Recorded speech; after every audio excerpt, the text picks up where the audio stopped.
Welcome to Cracking Cooperstown, where we talk all things Baseball Hall of Fame and Hall of Fame collecting. Join us as we discuss Hall of Fame voting, autographs, cards, baseball's resume, and trajectory. Debate and discussion as we look to crack the code to Cooperstown. Now here's your hosts, Jake Brewer, Dom Manna.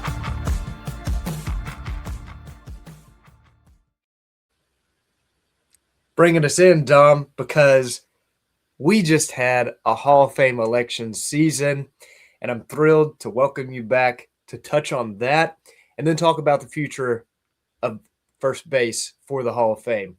But real quick, we come in chopping because my boy Andruw Jones got in a year earlier than I expected. Couldn't be happier for him as a Braves fan. Grew up watching him. Keeping up with the Joneses was very much a thing in my household in regards to the Braves. And I was thrilled to see Andruw finally, make it over the hump and get in. And I don't know if you saw or not or why, but he was surrounded by a lot of other Hall of Famers because he was at a golf tournament in the Dominican. And so he celebrated live with CC Sabathia and, Ivan Rodriguez and Adrian Beltre, Ken Griffey Jr. It was really cool to see, and I'm excited for Andruw. Yeah, I am as well. Albert Pujols is my favorite player, and he was also at that golf tournament and posted some great stuff too from behind the scenes of that amazing event and moment. Two extremely deserving candidates, and I agree with you. Andruw Jones, I was expecting him to fall short, even though the ballot was thinned out. Just the way things were trending, the way the drop-off typically is from the tracker to the actual results, I was just like, he's going to be close. And he ended up getting over not just by a little bit, but by 3%, which that's a healthy election. You're not just squeaking in at 3% over. So really, really good, and a really, really impactful election season for the Hall of Fame. We've shared our thoughts about the contemporary era's decision and the ramifications of that going forward. But even with the baseball writers ballot, now that Beltran and Jones, who I think were the two best clean candidates on the ballot, are cleared off, doubling the number of center fielders elected by the Hall of Fame since 1980. The modern day center fielder was extremely underrepresented. Ken Griffey Jr., Kirby Puckett are now joined by Carlos Beltran and Andruw Jones. Four really, really great players. No doubt about that. But the ballot that was already thin just got even thinner. And that was part of the reason why I was like, if Andruw Jones doesn't make it, that's great though, because I don't know who's getting elected by the writers next year. And when you look at Andruw Jones specifically, and I was very, very happy for you and very, very happy for Andruw Jones. I've also been voting for him. The rule of 2000 has officially been broken by the Baseball Hall of Fame. And for those of you that haven't heard about the rule of 2000, since the expansion era started in 60 into 61 with the expansion of teams like the New York Mets and Minnesota Twins, the Baseball Writers Association of America has not elected a single player with under 2,000 career hits. And it's been a long-standing rule. There have been exceptions made by era committees over the year. Most recently, guys like Dick Allen, as well as Tony Oliva have gotten in with less than 2,000 hits, but that's decades later through a special era committee. The Writers Association has not been electing these guys. And we talked about the future of the Hall of Fame hitter and how the Rule 2000 is looking to be less and less common with the lengths of careers, with the approach at the plate, with the COVID shortened season now and the upcoming 2027 lockout. There are many factors to why guys are less likely to get 2,000 career hits in the modern era. And Andruw Jones has broken down a barrier and potentially a floodgate for a bunch of really, really high peak guys that didn't play long enough or well enough to get 2,000 career hits. And I think the biggest winner of it was our favorite guy, Chase Utley, who bumped up to 59% of the vote, the clear number 3 guy on the ballot, under 2,000 career hits. He's been jumping up. I told you it's not shocking to me anymore. And he's in striking distance now to get elected next year on the Hall of Fame, potentially alongside first ballot sub 2000 hit Buster Posey. So, Jake, taking this all in, this whole election cycle, the risers on the ballot, the state of the current ballot, I think it is set up a potential ripple effect for a huge shift, the biggest in our lifetimes, at least, since Ted Williams opened the doors for the Negro League candidates. I think this is the biggest shift in election and way looking at candidates has happened with the Hall of Fame in a very, very long time. What has stuck out to you about this process, and what are your kind of predictions for the future?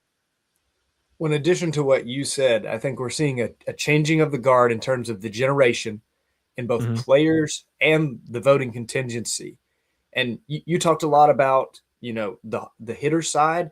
I do want to talk a little bit about the pitcher side as well, because we saw King Felix take a huge jump, in the 50s now in his percentage total in his second year.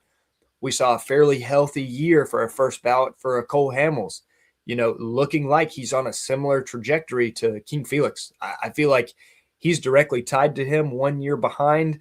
Wherever Felix ends up, Hamels is going to stagger right behind him.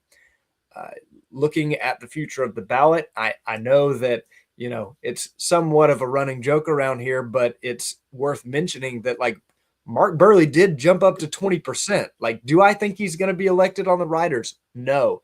But I do think it's because pitchers are being looked at differently going forward. That cycle it's starting. That ball's getting rolling on what makes a Hall of Fame pitcher, which, to tout our own horn a little bit, we talked about, like last year with the future of the Hall of Fame pitcher, and now we're seeing it start to happen. And looking at the ballot in the future in the next coming years, there aren't a lot of slam dunk guys, pitchers that are going to hit the ballot in the next 4 years, right? The biggest name in the next 4 years on the pitching side is Zach Greinke. And I think that he's a Hall of Famer, but he's not a 300-game winner. He didn't quite get to 3,000 strikeouts. He was so close, but he doesn't have that. He's not one of those, oh my gosh, no-brainer type pitchers, even though I think he's going to end up being first ballot when we get to him. But the next biggest names are your John Lesters, your Adam Wainwrights. Like, how is the Hall going to look at guys like that when they hit the ballot after maybe at that point we've maybe got a King Felix election? Hamels could be knocking on the door. We've seen other guys rise. And I didn't even go down the rabbit hole of what happens if Andy Pettitte gets in, who finished just above King Felix. I know that's something that you like to talk about, so I'll pass it back to you. But to wrap up my thought, I think we are seeing a generational shift in what is going to make these Hall of Fame positions on both sides here, both on the hitting side and on the pitching side. I feel like the pitching side, we felt like it was long overdue, and that it may have going to be happening first. But second base, I mean, this election cycle kind of pushed the pedal to the floor here with where we think thing's going. Yeah, I was as soon as you stopped talking, I was going to immediately call you out for mentioning Mark Burley before Andy Pettitte, because in year 8, Andy Pettitte got the most support by any pitcher on this ballot, and he jumped up like almost 20%. So really, really strong showing for Andy Pettitte, a guy who is an admitted performance-enhancing drug user, not a tested and suspended one. It's a very interesting dichotomy there. If he's able to build enough support in these next 2 years and get elected, then there's no, even though people always say there are steroid users in the Hall of Fame, there will be an admitted performance-enhancing drug user in the Hall of Fame if Andy Pettitte is able to get there. And that could also, I think, start a ripple effect in its own right. The future of the Hall of Fame pitcher is something where my bar has still not dropped quite as low as yours has in terms of career output. Zach Greinke, to me, is still a slam dunk. He's the modern-day Mike Mussina, but he was able to win a Cy Young. He's really, really good. He's a tier below the Johnson, Maddox, Martinez. Mussina was a tier below those guys, and that's what Greinke is, and he's going to be a Hall of Famer, no doubt. But like you said, the gain for King Felix, just to put this in perspective for people, He gained 25.4% from year 1 to year 2. You'd think in your head, that's a pretty big jump. That is the biggest jump percentage-wise of any Hall of Fame candidate since 1967. Usually, a player is jumping up 3, 5, 10, on the high end, like 15, 18, 20%. 25.4%. And we talked about this on our ballot breakdown, how I'm more interested to see the rising behind Beltran and Jones, and what cream rises to the top in the voters' mind. Like, who are they consensus thinking are the third, fourth, fifth, sixth best guys on this ballot? And the answer would tell us that it's Chase Utley, Andy Pettit, and Felix Hernandez. Those are the next 3 guys that over half of the voting pool thinks are Hall of Famers right now. And that puts things in a lot of different perspectives. Those are 3 guys that weren't on my personal ballot. That is 2 guys that were not on your ballot. So there's not just going to be a shift in terms of the game. There's not just a shift in terms of the voters, but there's also going to be a shift for us as fans in having to acknowledge what a Hall of Famer is in the present day, even if they don't meet our metrics or expectations or our eye test. We have to adapt as well, which is going to be not that the Hall of Fame conversation ever runs out of steam, but it just adds so many more layers to it. Like I said, I truly think this is the most impactful election cycle for the future of the Hall of Fame in my lifetime.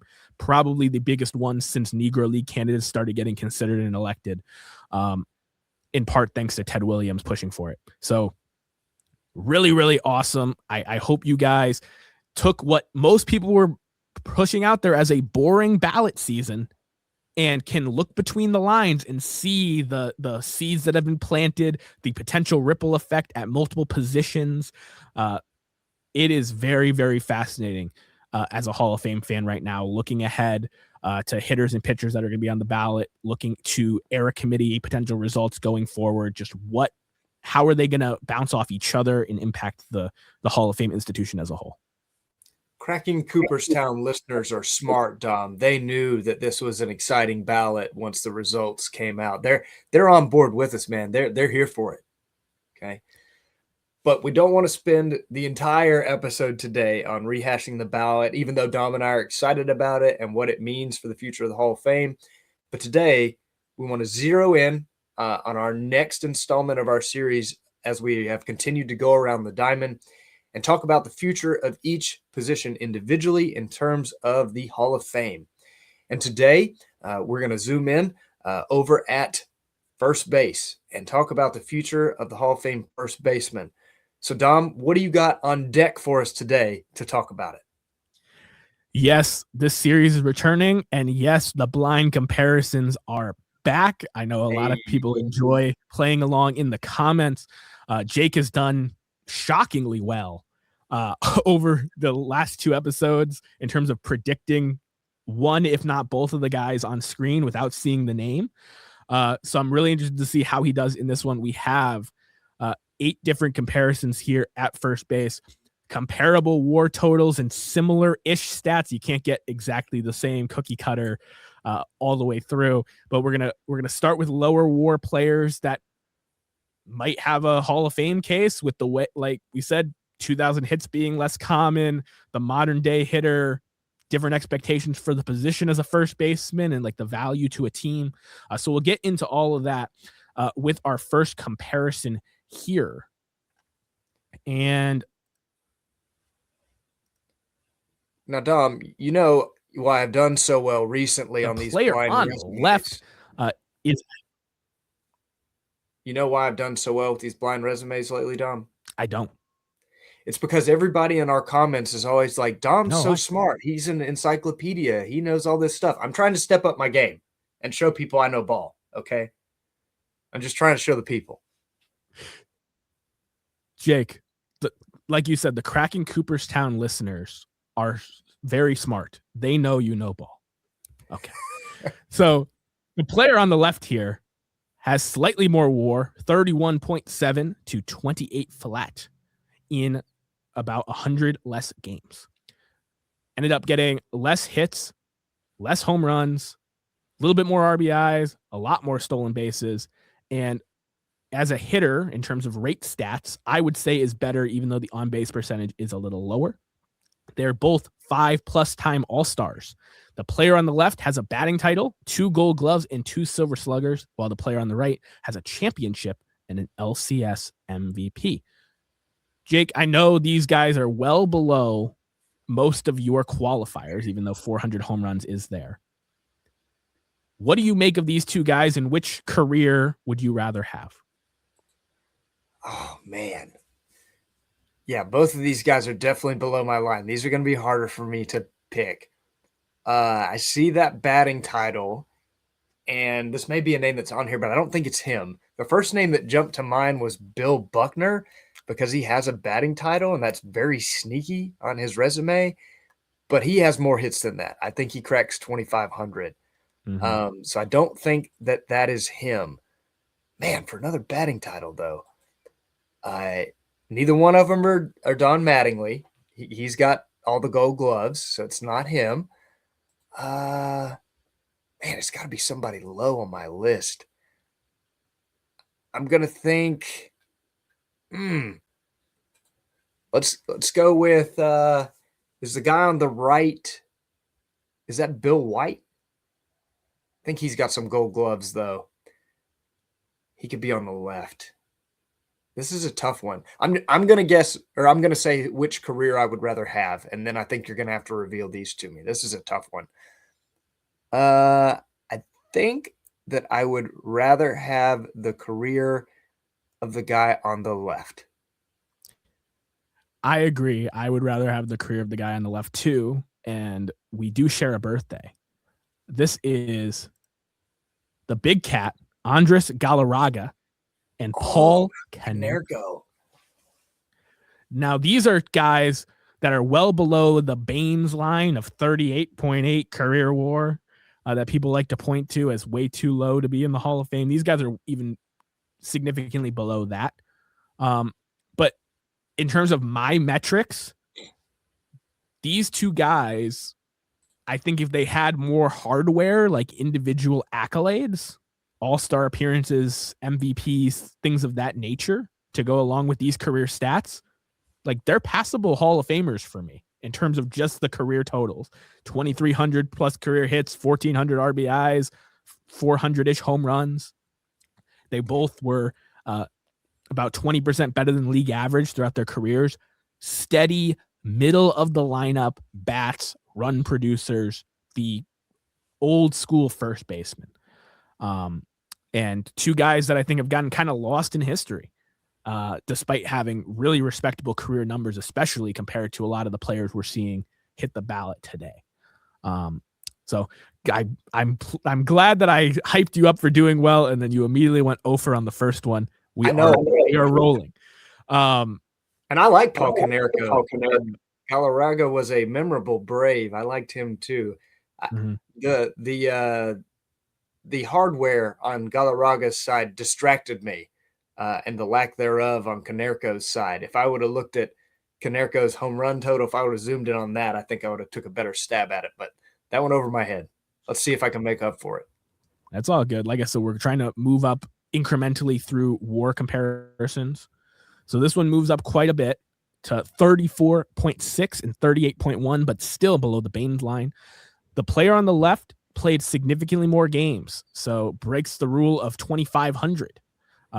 Has 1,300 RBIs and a better career batting average of 294, championship, 10-time All-Star, MVP, 4 Gold Gloves, and 2 LCS MVPs, while the player on the left, in less games, had more power, more stolen bases, and better rate stats, also won a championship, was a 2-time All-Star, won a batting title, 3 Gold Gloves, and 1 Silver Slugger.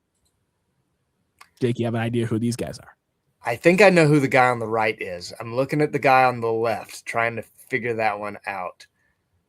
He is somebody that doesn't crack the rule of 2,000, the guy on the left. That means he's probably a guy lower on my personal list, but he's got the batting title. Again, it's not Buckner. I already alluded to him. Oh man, it's also still Donnie Baseball's going to be later. I'll reveal who I think the guy on the right is. I believe that is Steve Garvey, who I would vote for the Hall of Fame. Man, the guy on the left, though, I'm thinking it's somebody that's completely off my radar. That's why I don't know it. All right, reveal him. I'm going to go with the guy on the right is who I would choose. It's Garvey, and I don't know who is on the left. This is Steve Garvey and Derek Lee, another forgotten first baseman, a childhood favorite of mine. And I think what's crazy is you look at this, and if you extrapolated the games played of Steve Garvey over to Derek Lee, the numbers would be pretty insane, because that's like a 400 game difference. And he has significantly more home runs. I was very, very surprised when I was looking at Steve Garvey. I was just like, no one compares to him in terms of the hardware. He was a winner. He was a popular player.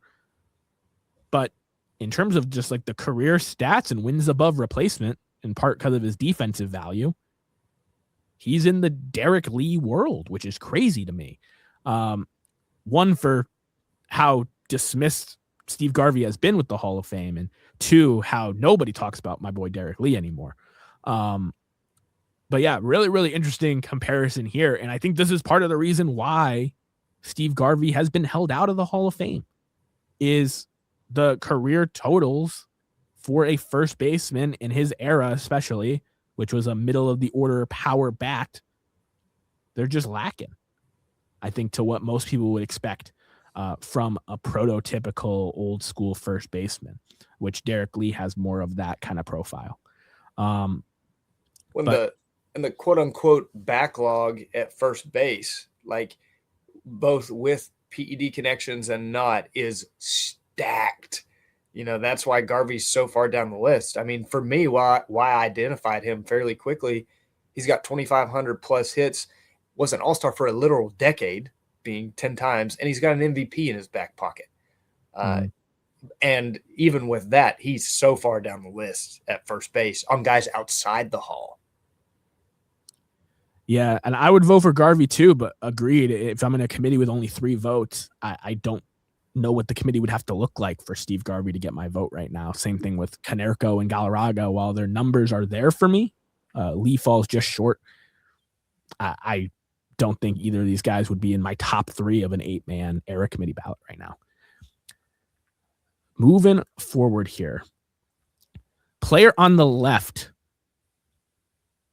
Overall, played about 200 more games, had 43.6 WAR, broke the rule 2000 barely at 2050, 317 home runs, 1,202 RBIs, 287 career hitter, a 129 OPS plus, with 5 All-Stars, 4 Gold Gloves, and 2 Silver Sluggers. The player on the right, I said, in 200 less games, 40.4 career WAR, 303 home runs. So I would say a better power hitter, but less hits, 1644, short of the rule 2000, short of 1,000 RBIs, 965. Had a little bit of speed, 72 stolen bases, and a 361 on base, 123 OPS plus, but he was a champion. He's a 3-time All-Star, a 4-time Gold Glove winner, and a 1-time Silver Slugger winner. A good player nonetheless. I'm not going to ask you which career you'd rather have here, because I think the player on the left is having all the shade, but the player on the right is, in my opinion, comparable on a rate basis. Who do you think these two guys are?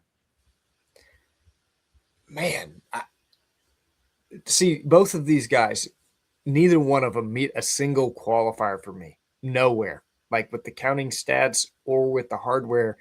And that makes it hard because they're off my Hall of Fame radar. They're not a name that I really think about. So I'm trying to think outside of like some of the research I did leading up to this episode. Like, who did I leave off and kind of like dismiss of like, oh, they're not a serious candidate. And one name that jumps to mind, and I don't even know, I'm going to guess that he's the guy on the I'm going to guess he's the guy on the right. I think he may have been gone from Boston when they won that title. I'm thinking one of these guys is Adrian Gonzalez. No, I think he had more hits. I'm going to say the guy on the left is Adrian Gonzalez, Agon, who played for, the Padres, Boston, LA. And the other one, I don't even know. I'm going to take a wild stab because I have no idea. Just one of the other first base names I saw in this range, but he's old school. We're going to go with Dolph Camilli. So I'm going to say Agon and Dolph Camilli. Dolph Camilli was an MVP. But you did get Adrian Gonzalez correct. And okay. Agon. To Anthony Rizzo. He's in that range. As you know, was a guy who I thought was on the Hall of Fame path. Unfortunately, like myself, he dealt with a nasty concussion and it kind of spiraled the end of his career there to a halt. But Adrian Gonzalez, I know the WAR total is not super exciting, but he put together those numbers and was one and done on the writer's ballot. I don't think he should have been. I think he's right. He's better than a lot of the hitters of his era in terms of the peak as well as the career totals. And I think Anthony Rizzo, if he played 200 to 300 more games, like he probably would have had a comparable, if not, you would have preferred him in certain instances to Adrian Gonzalez. So just two other overlooked guys. Now, where your research and the Dolph Camilli comment and my comparisons go is I think the future of the Hall of Fame first baseman leans a little bit more modern day. Because like I said, the veterans were expected to be that slugger, middle of the order, bat, don't care what you give me defensively, just a big lumbering guy. And the modern day expectations of a first baseman, I think, have changed significantly in the last 30, 40 years. And these are two guys, I think, that you take another generation, another decade, and there's not going to be enough people talking about Adrian Gonzalez and Anthony Rizzo, who are both really, really impactful players of their day. So good job getting Agon there. When Rizzo had such a weird, abrupt end to his career, man, just in modern context, it was just odd. I thought he had another year or two left in him, but we'll move on to the next one. Yeah, I would have loved to see him break the rule of 2000 and really give the writers something to chew on there, but he's not going to get in with the writers, I don't think. 46.4 career WAR in about 400 something more games, 2,445 hits, so approaching your 2,500 number, but only 173 home runs, 1,146 RBIs, 70 stolen bases, and a 383 on base for a 119 OPS plus. The player on the right was a champion, a 3-time All-Star, and a 4-time Gold Glove winner. But the player on the left would be the more qualitative candidate, having more power in significantly less games, having a higher batting average, slugging percentage, OPS, and OPS plus, 6-time All-Star, 1-time MVP, 1-time batting champ, 9 Gold Gloves, and 3 Silver Sluggers. We found one of the names I've been talking about. The guy on the left is the pinstripe people's favorite guy that they say should be in the Hall, which I do not agree with, at least as far as a player. I think that what he's done as a manager, as an executive in the game, if you're going to get him over the hump, that's how it happens, because his career was just like a what if, cut short what could have been kind of story. So I think the guy on the left is Donnie Baseball, Don Mattingly. Now the guy on the right, I think we're back in the realm of off my Hall of Fame radar because he misses all of my metrics, even though he's kind of close on the hits. He's just under 2,500. It's not going to be somebody that I think of often.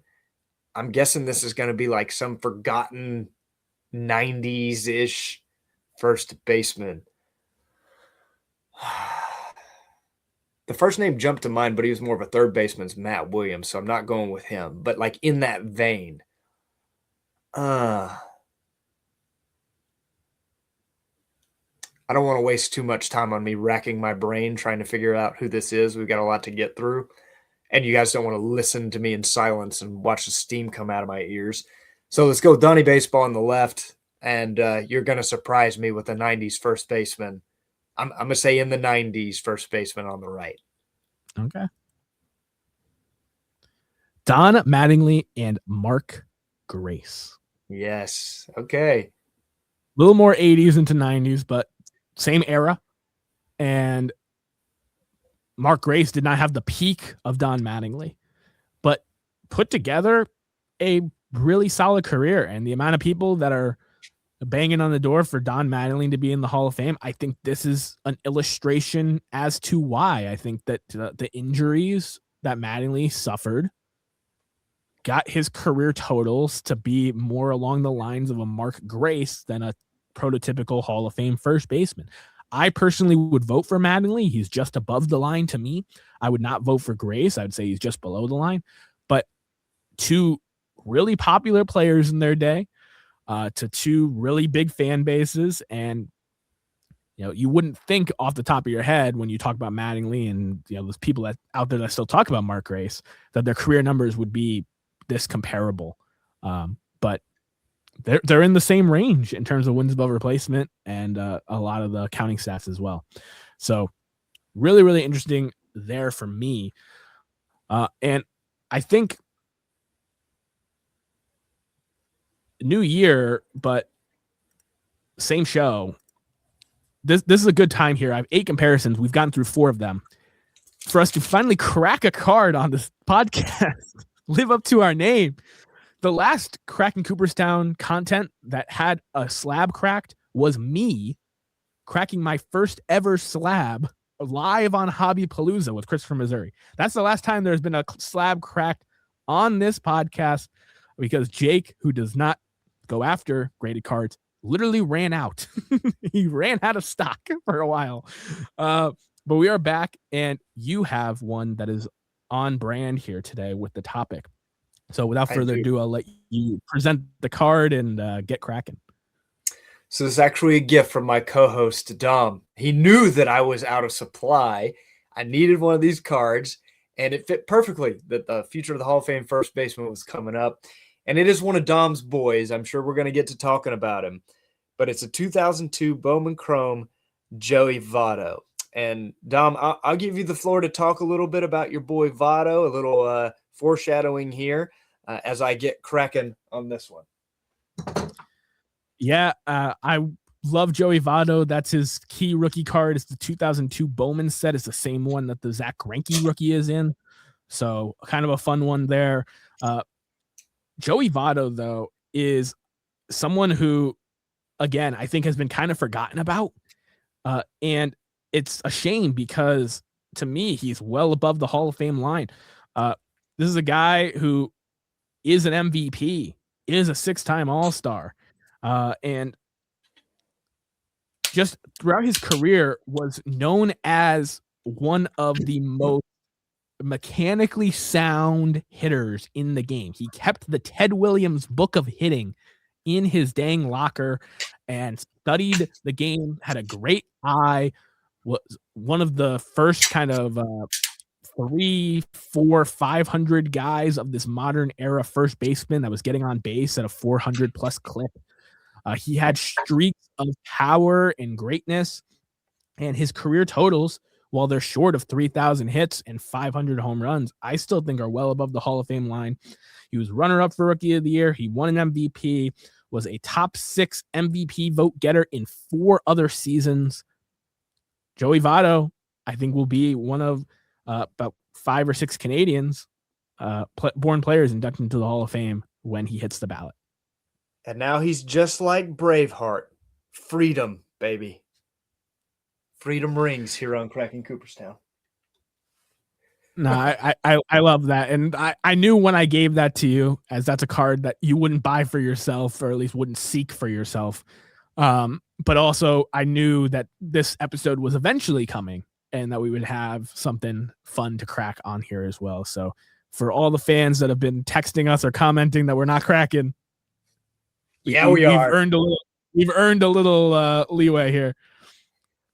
Now back to the comparisons.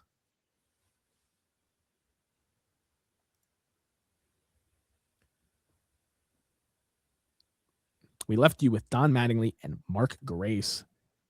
Now we're in like this could be a Hall of Famer range in terms of wins above replacement. I think when the WAR starts with a 5 or a 6, a lot of people are like, okay. 52 WAR on the left in about 150 more games.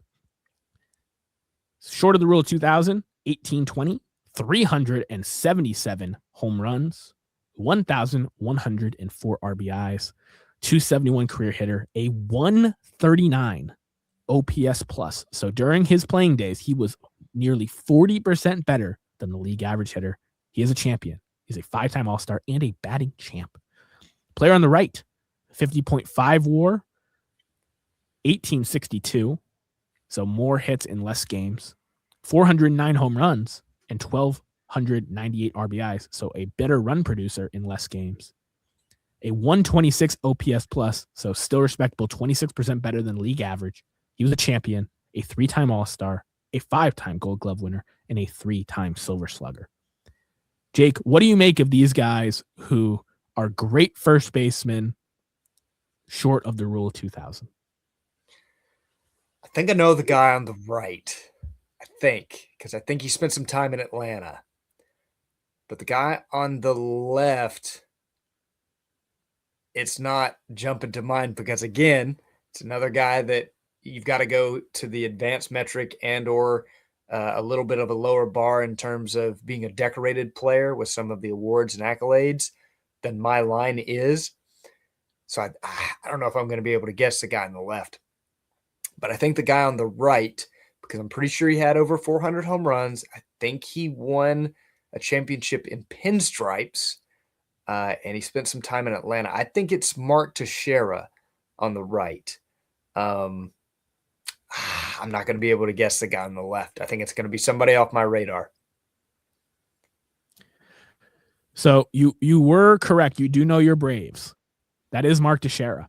And I did this comparison to show how Mark Teixeira is just a miss, because a lot of old school people will talk about Norm Cash and how Norm Cash was amazing at his peak, deserves to be in the Hall of Fame.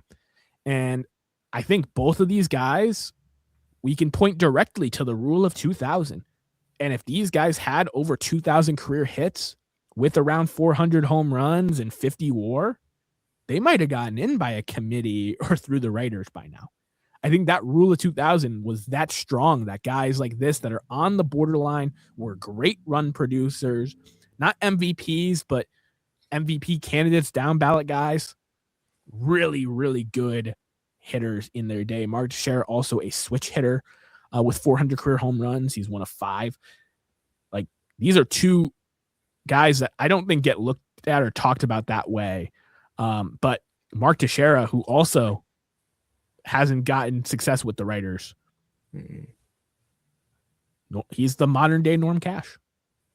Would you be a yes on Teixeira, Dom? Because the reason I ask is he kind of screams that kind of resume to me, somebody that you would like, where, you know, like your bar at RBIs is a little bit lower than mine. And now the rule of 2000 is broken. And he does have what you like to say, half a decade's worth of Gold Gloves. Like, is Mark Teixeira a yes in the Dom Manna world of the Hall of Fame? I've taught you too well. I knew it. That sneaky 5 Gold Gloves at the bottom is that fourth and final qualifier that would make me check the box for Mark Teixeira, because he does fall short of the rule of 2000, but he's got over 1,000 runs scored. He's got 409 home runs, 1,298 RBIs, and he's a 5-time Gold Glove winner. I would have no problem with Mark Teixeira being in the Hall of Fame. And like I said, I don't have cards because I'm coming straight from work to record with you, but I have the Mark Teixeira 2001 SP rookie card numbered to 1250, which is outrageously expensive if you want Albert Pujols or Ichiro Suzuki. But I got my Mark Teixeira for under $10. And he is not those guys, but he is far from a common or a scrub or someone that the game should be forgetting about. Well, as we move forward here, for our collecting friends and people watching this for hobby purposes also, don't worry. We're going to show some cards. We're going to get into some names that I've got some stuff up to show here in a minute, and we're going to have a little fun with that.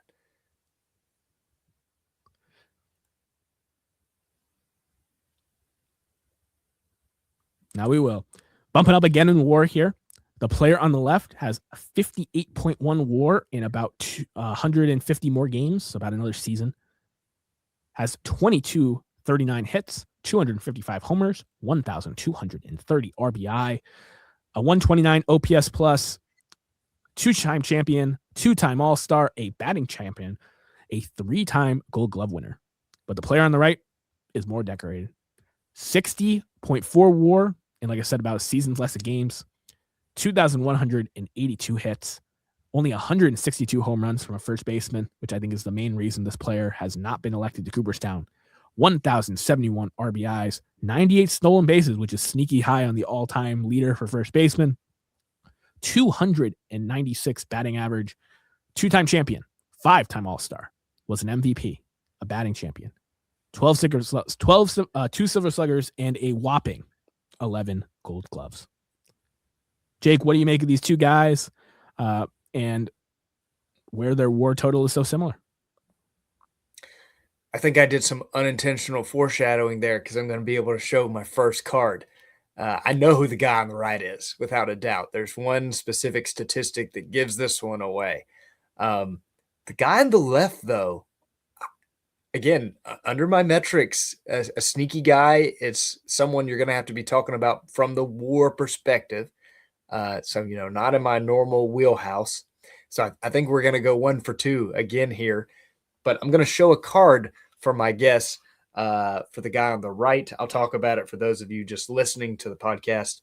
I'm showing my 1975 Topps rookie card of Keith Hernandez, who is the owner of those 11 Golden Gloves, is what made me instantly know it was him. Let's see who he's compared with here on the left. Now, I would vote Keith Hernandez into the Hall of Fame. So would I. But it was really shocking to me that in only about a season's less of games, his offensive numbers were so comparable / below Mr. John Olerud. Wow. The man who wore the batting helmet in the field, a 90s gem. I was stunned to see how close they were in wins above replacement. And if you look at the on-base percentage, the slugging percentage, the OPS plus, he edges them out in those rate stats too, despite playing like a season's worth more of games. Almost 100 more home runs in power, almost 200 RBIs more. I think this is the calling card to why Keith Hernandez has continued to be snubbed from the Hall of Fame. Is in his era, he was meant to be a power hitting slugger, and he was more of a batting average, good at bat to ball guy. And I still think that can get you into the Hall of Fame, but it's not traditional for a first baseman. Even in a more modern era with John Olerud, his numbers compared to the first baseman of his era, he's dwarfed by a lot of people, especially in the home run department. 255 is low, but to be at 162, I think that's the main thing to point to with why Keith Hernandez is still outside Cooperstown. When to harken back to our open, talking about what we think the ripple effect will be from this year's results, you got to kind of connect a few dots to get to here, but there was so much talk about Andrew Jones's defensive components and his defensive WAR and how decorated he was at defense. And, there's only X amount of guys that have double-digit Gold Gloves. I think that his election benefits Keith Hernandez as another guy that maybe his offensive numbers aren't there across the board. He didn't hit a lot of the counting stats for whatever reason, whereas, Andrew Jones was probably his quick decline at the end of his career, whereas Hernandez was just a different style player, more of a high on base, punching Judy kind of guy, not a huge home run total or anything like that, but he's got double-digit Gold Gloves, and that just has only happened a handful of times in the history of the game. I think Andrew Jones's election indirectly bolsters the Keith Hernandez case a little bit. But the one thing that jumped out to me the most about John Olerud when you revealed that it's him, my man just under a 400 career OBP, 398 career OBP. I mean, that's crazy. I didn't know that. Even I'm learning something on Cracking Cooperstown today. John Olerud was a hell of a player. And as the Moneyball movie would state, he gets on base. Gets on base. It didn't matter that he didn't hit 300, 400, 500 home runs in his career. He got on base, hit for a high average, drove in runs. Like, he still did the job of a first baseman. He just got it done in a different way. And Keith Hernandez is the same kind of deal. 60 WAR for a first baseman is no joke. And he cracks that mainly because of the defensive component. And that MVP, I think he shares it with Willie Stargell as a co-MVP, which is a rare occurrence as well. So there's just a lot of things about Keith Hernandez, but I agree with the push to put in clean living candidates, his clean resume, as well as a broadcaster with the Mets. I do think Keith Hernandez's day in Cooperstown is coming in the semi-near future. I agree. Here, we have two guys with 63 WAR. One of them in like 20 less games had 0.2 more WAR. So very, very close. 2,190 hits on the left, 372 home runs, 1,232 RBI, and 174 stolen bases, which is like the fourth most by a first baseman ever. 288 batting average, 378 on base, 504 slug, a 137 OPS plus.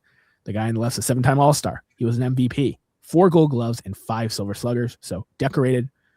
The player on the right, like I said, 20 less games, but has the rate stat advantage. A 294 career hitter compared to 288, a 409 on base. We were talking about John Olerud, almost 400 to a 378, a 511 slugging percentage to 504, a 920 OPS to 882, and a 144 OPS plus.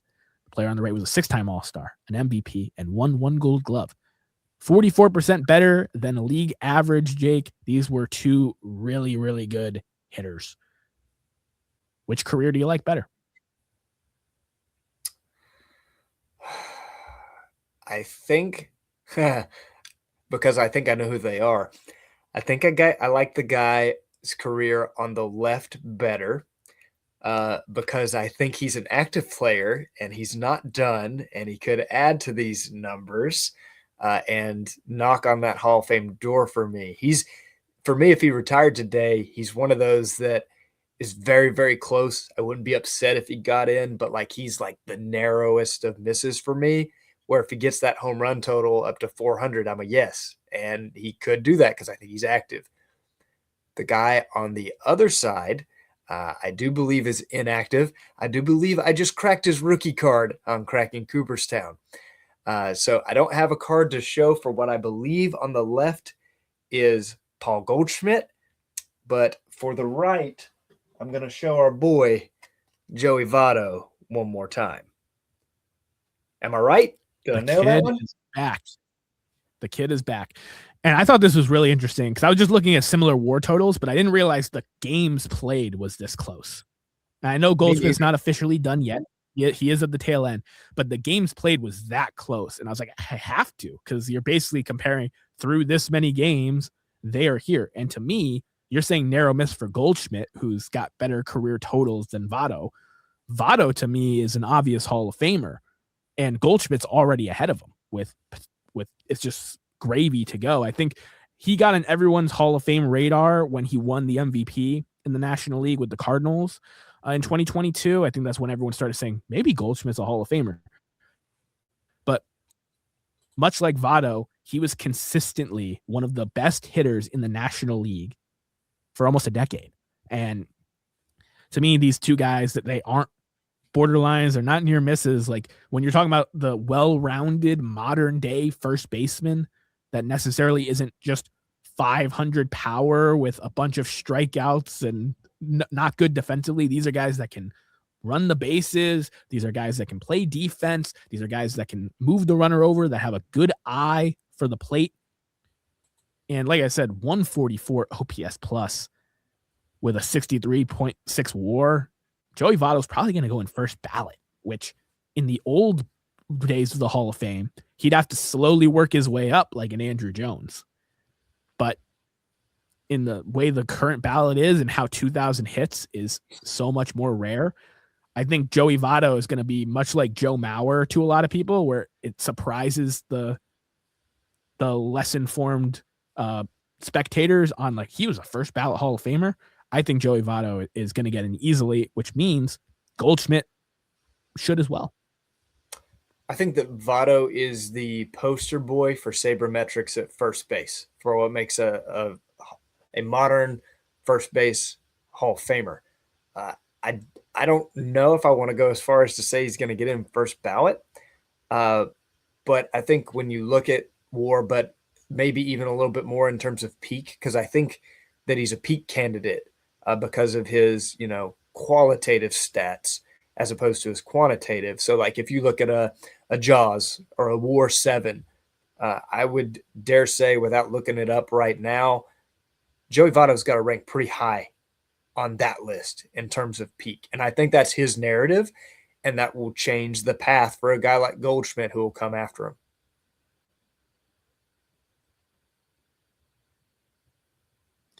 I agree, but I do think that there's one other guy that in this final comparison who opened the door for me to be confidently saying Joey Votto will be first ballot. So here's the last comparison. The player on the left is a Hall of Famer, 61.8 career WAR, 2,519 hits. I know Jake likes that. 369 home runs, 1,406 RBI, a 316 career hitter, 414 on base, 539 slug. Like I said, 300, 400, 500. Good for a 133 OPS plus, 5-time All-Star, won a batting title, 3 Gold Gloves, and 4 Silver Sluggers. Player on the right, 64.2 career WAR, 2,431 hits, 367 homers in about 100 less games. So well on pace for power. 1322 RBIs, 104 stolen bases, which I didn't realize he was that high until I did this exercise. 300 batting average on the nose, 386 on base, 511 slugging, so close to that 500, and a 142 OPS plus. The player on the right has 3 championships, has 9 All-Star appearances, has an MVP, a Gold Glove, and 3 Silver Sluggers. Jake, do you know who these 2 players are? So the interesting thing for me with the guy that's in the Hall of Fame, it's a guy that I wouldn't have voted for, but like obviously not upset about. It's where where I set my lines, he's just below on whatever the second one would be in multiple areas. Like, for example, he meets 2,500 hits for me. Okay, there's your first check mark, secondary qualifier. 369 home runs, 31 short of my number. 1,406 RBIs. That's 94 short of my number. But he had a good batting average.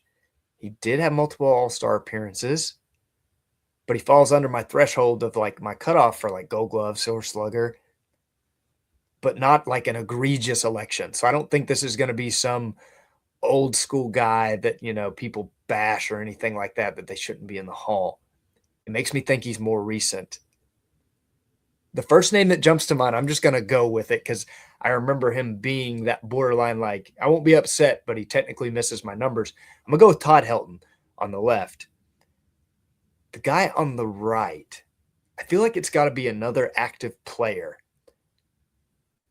because he's just under some of my stuff, but nothing's ringing a bell. 64.2 WAR. Just under 2,500 hits to be active at first base. Is that Freddie? Is that Freddie Freeman on the right? That's what I'm going to. I was not. We'll go with Helton and Freddie. I wasn't sure what I was supposed to do if you didn't guess Freddie Freeman correctly. I would have been completely lost as a producer here. But yes, Todd Helton and Freddie Freeman. And this at first I thought I was going to be comparing Helton to Goldschmidt and Votto to Freeman, but then the games played was just so much closer with Goldschmidt and Votto, so I ended up doing that. But I do think Todd Helton was the first domino to fall, and this was also recent Hall of Fame memory, in this modern day first baseman, because he hit for a high average and he still drove in runs and did his job and hit for power, played good defense, but he's not a lumbering 500-foot home run guy like Willie McCovey. That's just not what the modern day first baseman is. And I think when you're around 60 WAR, I take notice. Breaking the rule 2000, 300 plus homers, significantly above 1,000 RBIs. Like, Todd Helton opened the door for Joey Votto, and I think the Goldschmidt, Freeman guys who are still active, they're the future of the Hall of Fame at that position. I'm not saying other guys can't get in. We've talked about some forgotten guys throughout this exercise.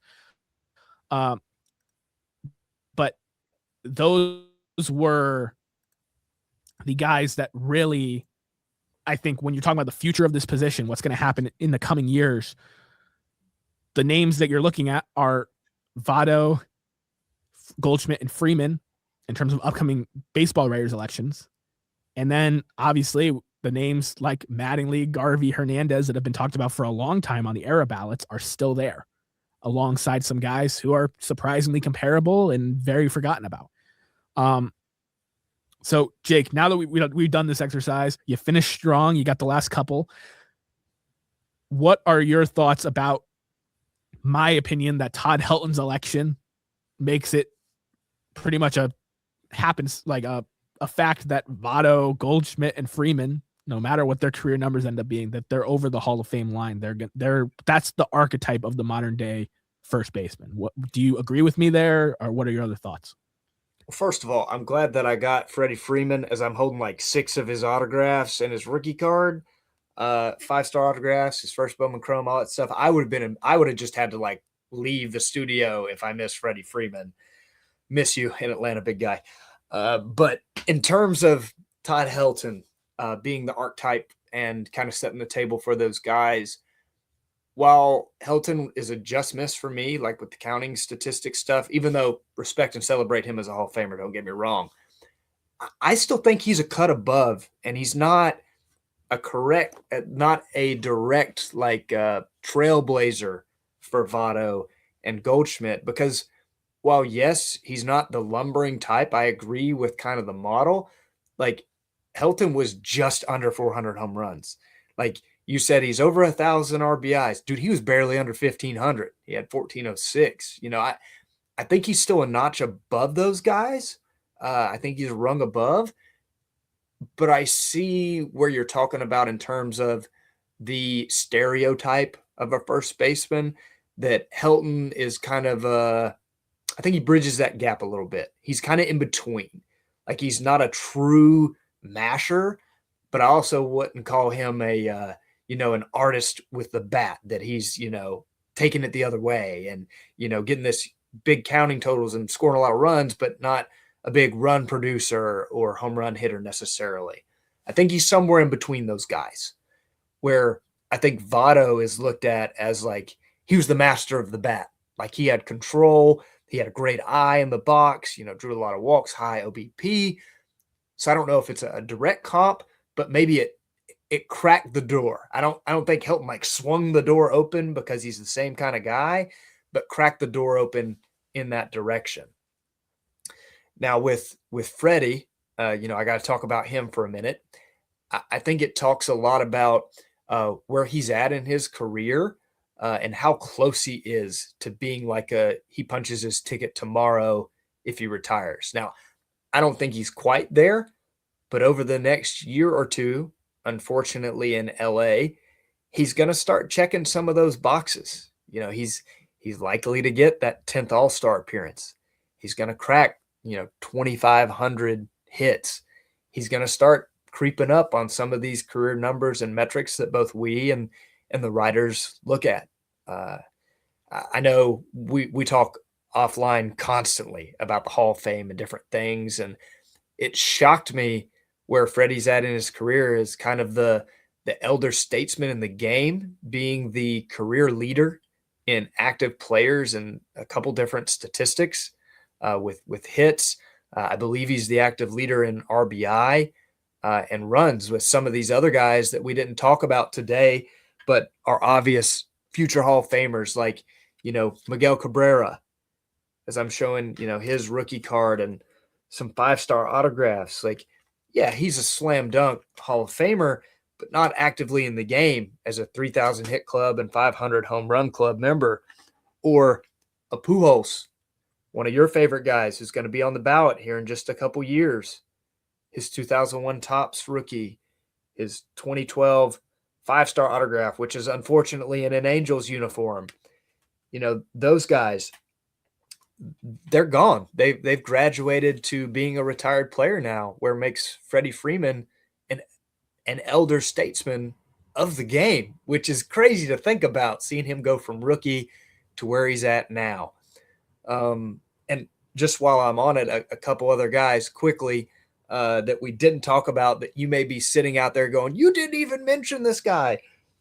But we didn't do Rafael Palmeiro, for PED reasons, as well as it's obvious in a blind comp when he's got 3,000 hits and 500 home runs, as I show his 87 rookie and his 2014 5-star, and along with another guy that would be very obvious with the 85, Topps 85 401, Mark McGuire rookie and his 2014 5-star autograph. The day of the 500 homer and 3,000 hit club, either and or at first base, how often is that going to happen going forward? I think that, to tie it back to Freddie Freeman before I pass it back to you, is he's one of the last guys that even has a shot at that's on the radar in the next, decade of baseball. The landscape at first base is undoubtedly changing. That archetype is just not the same as what it was, 50 years ago. Yeah, we've talked about this a few times. I don't think Freeman's gonna be able to get 500 homers. I think he's still a long shot at 3,000 hits. I think it's in the range of outcomes. I don't think 500 homers is gonna happen. But that combination is rare, and it's why Albert Pujols is my favorite player I've ever watched. I didn't include him in this exercise because that's an inner circle guy. We're talking about guys that are going to, even though I think Votto, Goldschmidt, and Freeman could all be first ballot guys, they're not going to be pushing unanimous. They're not no-brainers.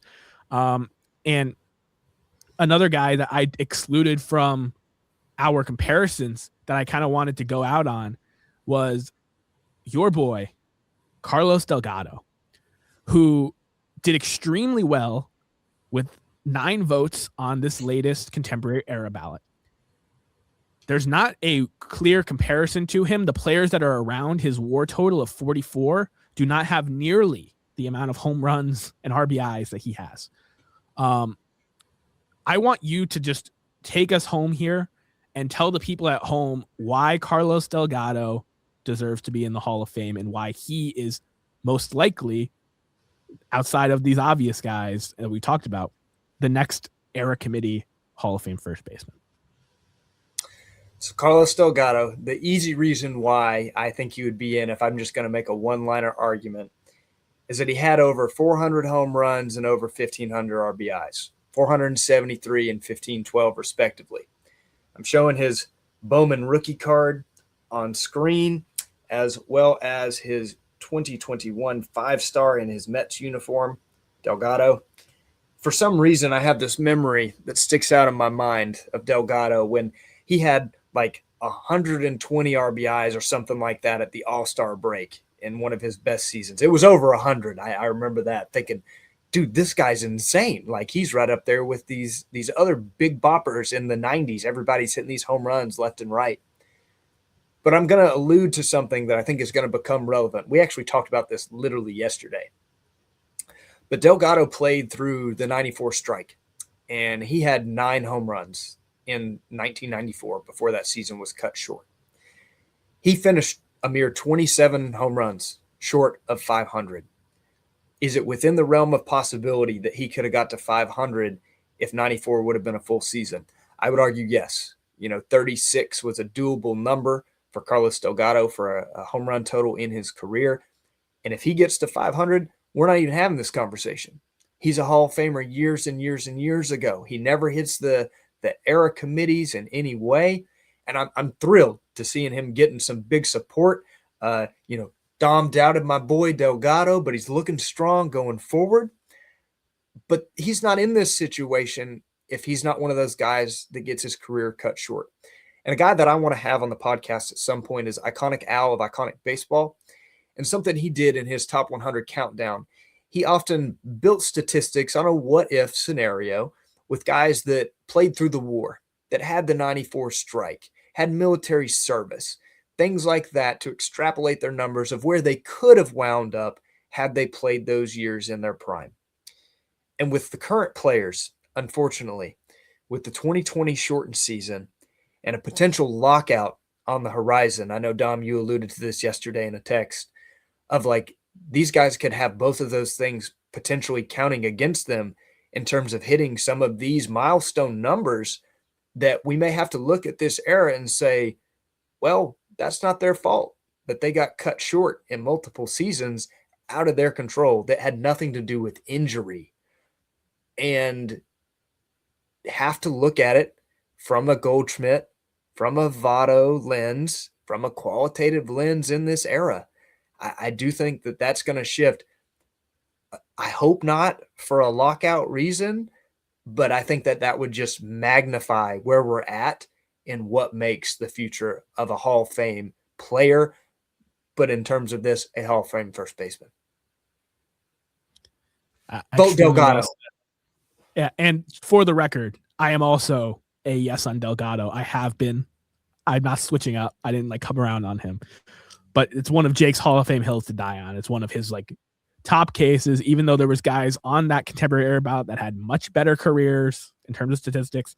He was just nope. If I had 3 votes, Delgado's getting one of them. And 9 people on that committee agreed with you. And it's part of this ripple effect that we will continue to see with the future of the Hall of Fame first baseman. And I think that having the rule of 2,000 hits, having 400 something home runs and 1,500-ish RBIs, those numbers will always matter, but it's going to become less and less common with the way the game's played, with what's asked of a first baseman. And I think that you can still make into the Hall of Fame, and I think even first ballot, if you are that consistent middle of the order bat and produce long enough, like Todd Helton did, like Joey Votto did, like Paul Goldschmidt and Freddie Freeman have been doing. So let us know in the comments below of your favorite first baseman that didn't get talked about today. Let us know who you think the next guys to get in are going to be, and we will see you guys in the next one.